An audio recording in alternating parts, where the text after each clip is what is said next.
যে তৃণমূল এই ধরনের ঘটনা ঘটায়, যে তৃণমূল এইভাবে মানুষকে বিপদের দিকে ঠেলে দেয়, এবং যে সরকার, যে নেতা, যে মুখ্যমন্ত্রী নিজেকে প্রধানমন্ত্রী ভাবেন, যে পশ্চিম বাংলাদেশের তিনি প্রধানমন্ত্রী হবেন, কারণ তার প্রধানমন্ত্রী হওয়ার স্বপ্ন চোখে রয়েছে, যেই লোকসভা আসে তিনি জোট গড়তে চলে যান, প্রধানমন্ত্রী হবেন, স্বপ্ন তার পূরণ হয় না, এই পশ্চিম বাংলাদেশ বানিয়ে তিনি সেই স্বপ্নকে পূরণ করতে চান। যোগ সাজস তো সবসময়ই রয়েছে, আর পাকিস্তান বাংলাদেশকে সহযোগিতা করবে ভিসা পেতে, এটাতে অস্বাভাবিক কিছু নেই, কারণ ওদের যা চাওয়া বাংলাদেশেরও প্রায় সেমই এখন একই ধরনের চাওয়া পাওয়া।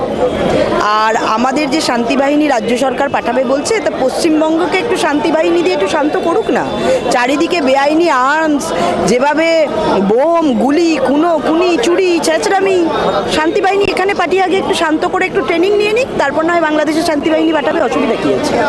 আগে পশ্চিমবঙ্গটাকে ঠিক করে শান্ত করুক না একটু আমাদের মুখ্যমন্ত্রী।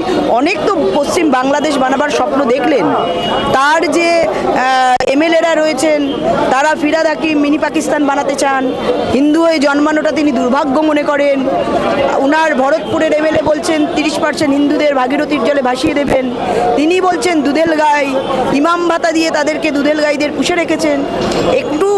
একটু শান্তিবাহিনী দিকে দিকে পাঠাক, পার্ক স্ট্রিট, বিভিন্ন জায়গায়, মুর্শিদাবাদ, যেখানে হিন্দুরা শাক বাজাতে পারছে না, যেখানে কলকাতার বুকে দুর্গাপূজা করতে পারছে না সেখানে এসে হামলা হচ্ছে, যেখানে বেলডাঙ্গায় কার্তিক পুজো করতে পারছে না, যেখানে সরস্বতী পুজো হচ্ছে না, একটু শান্তিবাহিনী সেগুলোতে পাঠাক, তাহলে পশ্চিমবঙ্গটা শান্ত করার ট্রেনিং নিয়ে গিয়ে বাংলাদেশটা উনি শান্ত করবেন।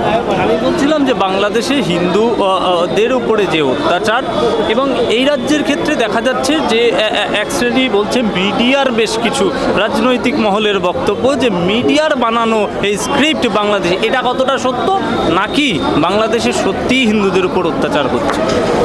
দেখুন, সত্যিকারের বলতে কি, মেরুদণ্ড সোজা করে যে সাংবাদিকরা সত্যটা তুলে আনছে তাদের আমরা কুর্নিশ জানাই।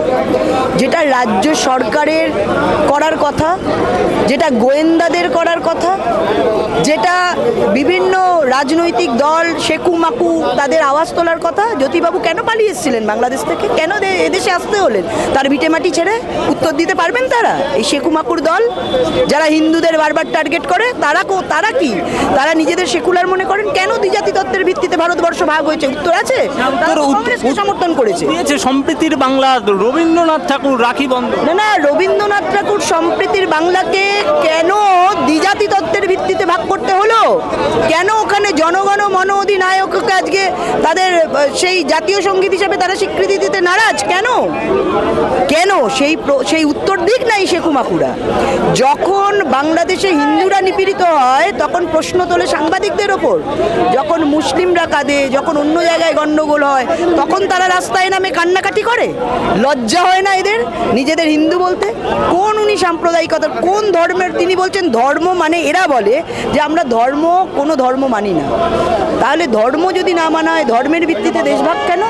ধর্মের ভিত্তিতে চাকরি কেন? তাহলে কোঠা সংরক্ষণ কেন? তাহলে কারা মিথ্যেবাদী? যারা বলছে তারা, না যারা এই অন্যায়ের বিরুদ্ধে আওয়াজ তুলছে তারা? মানুষের বিচার করবে। এই যারা বারবার করে দ্বিচারিতা করে হিন্দুদের এই অত্যাচারকে বারবার করে সমর্থন করে আজকে এই পশ্চিমবঙ্গকে জঙ্গিদের ঘাঁটি করেছে, মৌলবাদের আখড়া তৈরি করেছে, যারা এখানে মিনি পাকিস্তান বানাতে চাইছে, এরকম একদম মিডিয়ার সামনে বললেও তাদের কোনো শাস্তি হয় না। যারা বলে হিন্দু হয়ে জন্মানোটা দুর্ভাগ্য, সেখানে একটা কথাও মুখ্যমন্ত্রী বলেন না, সেই মুখ্যমন্ত্রীর কথা শুনবো? আর সেই যে জ্যোতিবাবু আজকে পালিয়ে এসেছিলেন বাংলাদেশ থেকে, তিনি আজকে হিন্দু তারাও ছিলেন, এরকম বহু আছে সিপিএমের, ঠিক আছে? তো এই সব থেকে বড় নির্লজ্জ এবং হিন্দুদের ওপর নির্যাতনের আরেক কাণ্ডারি এই সিপিএম, এই মমতা ব্যানার্জি, যারা বারবার করে ইমামদের ভাতা দেয় আর বলে দুধেল গাই, তাদেরকে আমাদের রক্ষা করতেই হবে। দুধেল গাইদের রক্ষা করতে গিয়ে, ইমামদের ভাতা দিতে গিয়ে আজকে হিন্দুদের বারবার নিপীড়িত করছে, পদদলিত করছে, তাদের ওপর অত্যাচার করছে। শুধু বাংলাদেশ নয়, পশ্চিমবঙ্গেও সেই কাণ্ড ঘটছে। এবং আপনারা দেখে রাখুন, জঙ্গিদের সেফ করিডর এটা কিন্তু এই কলকাতাতেই, এই পশ্চিমবঙ্গতেই। সেটা প্রধানমন্ত্রীকে যারা খুন করার চক্রান্ত করেছিল তারা ট্রেন ধরছে কোথা থেকে? কলকাতা থেকে। আজকে সেলিম কোথায় আশ্রয় নিচ্ছে? কলকাতাতে আশ্রয় নিচ্ছে। বাংলাদেশের বিভিন্ন নেতা এসে খুন হয়ে যাচ্ছে আজকে কোথায়? আমাদের কলকাতাতে। আজকে আজকে নদিয়াতে, মুর্শিদাবাদে যেখানে বাংলাদেশিদের পাওয়া যাচ্ছে, কোথায়? সেই পশ্চিমবঙ্গে। বারবার অমিত শাহজি বলছেন যে আপনারা জমি দিন, আমরা ওখানে কাঁটাতারের বেড়া দেবো। উনি একবারও তিনি জমি দিচ্ছেন না। আমরা এই আরজিকর কাণ্ডে দেখতে পেলাম লাশ পাচার, বিভিন্ন অর্গান পাচার কোথা দিয়ে হচ্ছে, কারা করছে? স্বভাবতই যে তৃণমূল এই ধরনের ঘটনা ঘটায়, যে তৃণমূল এইভাবে মানুষকে বিপদের দিকে ঠেলে দেয়, এবং যে সরকার, যে নেতা, যে মুখ্যমন্ত্রী নিজেকে প্রধানমন্ত্রী ভাবেন, যে পশ্চিম বাংলাদেশের তিনি প্রধানমন্ত্রী হবেন, কারণ তার প্রধানমন্ত্রী হওয়ার স্বপ্ন চোখে রয়েছে। যেই লোকসভা আসে তিনি জোট গড়তে চলে যান, প্রধানমন্ত্রী হবেন। স্বপ্ন তার পূরণ হয় না, তো এই পশ্চিম বাংলাদেশ বানিয়ে তিনি সেই স্বপ্নকে পূরণ করতে চান, কিন্তু সেই স্বপ্ন আমরা পূরণ হতে দেব না। হিন্দুরা বিপদের মধ্যে আছে।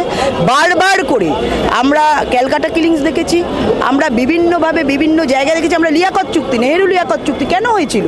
যে দেশে যে মাইনরিটি রয়েছে তাদেরকে সেইখানকার সংখ্যাগুরুরা রক্ষা করবে, তাহলে সেই রক্ষা করার দায় কি শুধু ভারতবর্ষের? সেই রক্ষা করার দায় পাকিস্তানের নেই, বাংলাদেশের নেই, আফগানিস্তানের নেই? তাহলে কেন কেবলমাত্র ভারতবর্ষকে আইনের দোহাই দিয়ে, গণতন্ত্রের দোহাই দিয়ে বারবার করে হিন্দুদের বারবার করে নির্যাতন করা হবে, নিপীড়ন করা হবে? কেন অন্যদের কথা বলা হবে না? তো স্বভাবতই হিন্দুরা জাগ্রত হয়েছে। আমরা এখানে এসেছি, এবং শুধু তাই নয়, হিন্দুরা কোনো কিছু করতে গেলে তার জন্য কোর্ট থেকে পারমিশন নিতে হয়। পারমিশন এখানে পাওয়া যায় না। অথচ দেখুন, রেড রোডে নামাজ যখন পড়া হয় তখন কিন্তু কোনো পারমিশন লাগে না। যখন হিন্দুরা যায় তাদের হেলমেট লাগে, কিন্তু ফেস টুপি করে যখন অন্য ধর্মের লোকরা যায় তখন কিন্তু পুলিশ কিছু বলে না। তো এই ধর্মনিরপেক্ষতার নামে যারা বারবার করে হিন্দুদের নির্যাতন করছে, তার জন্য আমরা আওয়াজ তুলব। ধর্মনিরপেক্ষ বলতে যেটা বোঝায়, ধর্মনিরপেক্ষ বলে কিছু হয় না। তাহলে ধর্মনিরপেক্ষ যদি বলে কিছু হতো, তাহলে দেশভাগ কেন দ্বিজাতি তত্ত্বের ভিত্তিতে হয়েছিল বলুন, আমাকে বুঝিয়ে দিন, তারপরে আমি ওদের কথা মেনে নেব। তো স্বভাবতই যেভাবে হিন্দুরা বিপদে রয়েছে, যেভাবে আজকে আমরা দেখেছি, যেভাবে আমাদের কৃষ্ণ দাস প্রভু তিনি যেভাবে নিপীড়িত হয়েছে, নির্যাতিত হয়েছে, 4 লক্ষ হিন্দুকে নিয়ে তিনি অন্যায়ের বিরুদ্ধে প্রতিবাদ করেছিলেন।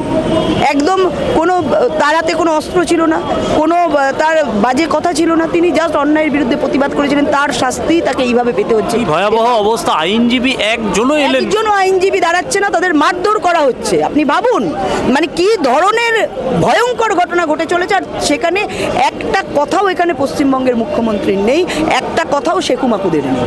তো স্বভাবতই এদের যেই দ্বিচারিতা, ভারতবর্ষ, সারা পশ্চিমবঙ্গের মানুষ, বাংলাদেশের হিন্দুরা যারা এদেশের ভাই বোন, কাকা, জ্যাঠা, রক্তের সম্পর্কে যারা রয়েছে, তারাও সেটা অনুভব করতে পারছে, তারাও সেটা বুঝতে পারছে।